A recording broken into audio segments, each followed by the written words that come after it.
अस्सलामुअलैकुम dear students, तमाम students को टीपी कंप्यूटर अकेडमी में खुश आमदीद।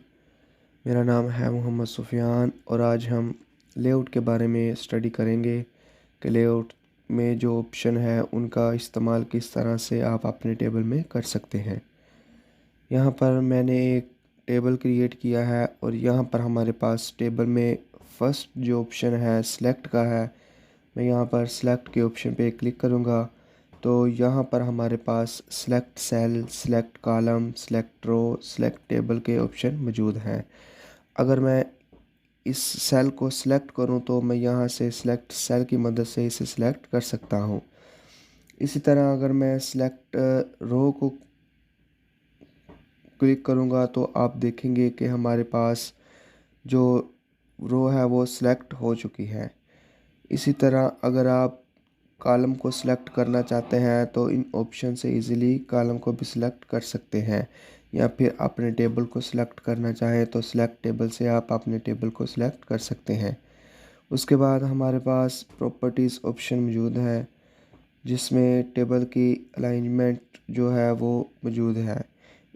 इसको अप्लाई करने से पहले मैं यहाँ पर डिज़ाइन में ऑटो फिट क्रिएट के ऑप्शन पे क्लिक करूँगा तो यहाँ पर टेबल का जो साइज़ है वो छोटा हो गया है। तो अब प्रॉपर्टीज़ के पे क्लिक करके इसको राइट के ऑप्शन पे क्लिक करूँगा तो टेबल जो है वो राइट में चला जाएगा। इसी तरह अगर आप टेबल को लेफ़्ट साइड पे रखना चाहते हैं तो इस ऑप्शन की मदद से लेफ़्ट पे क्लिक करेंगे तो आप देखेंगे कि जो टेबल है वो लेफ़्ट साइड पे आ चुका है। उसके बाद हमारे पास प्रॉपर्टीज़ में रो का ऑप्शन मौजूद है। अगर आपने अपनी रो को हाइट देनी है तो आप यहाँ से इस ऑप्शन को क्लिक करें और क्लिक करने के बाद ओके करेंगे तो आप देखेंगे कि इस रो में एक स्पेसिफ़िक हाइट अप्लाई हो गई है। इसी तरह दोबारा अगर हम कॉलम के ऑप्शन में जाएं तो कॉलम की विड्थ को कम या ज़्यादा करेंगे तो आप देखेंगे कि हमारे पास इस कॉलम की जो विड्थ है वो कम हो चुकी है। इसके बाद अगर हम किसी सेल पे काम करना चाहते हैं, इसी तरह इसकी विड्थ को कम या ज़्यादा करना चाहते हैं तो आप यहाँ से इजीली कर सकते हैं। इसके बाद आप अपने सेल में टेक्स्ट को भी टॉप, बॉटम या सेंटर कर सकते हैं। ये प्रॉपर्टीज़ जो भी इसकी मदद से आप रो, कॉलम या सेल की विड्थ या हाइट को कम या ज़्यादा कर सकते हैं। उसके बाद नेक्स्ट ऑप्शन है टेबल ड्रा का। आप अपनी मर्ज़ी से टेबल ड्रा कर सकते हैं। जिस तरह आपको ज़रूरत है आप अपने टेबल को ड्रा कर सकते हैं।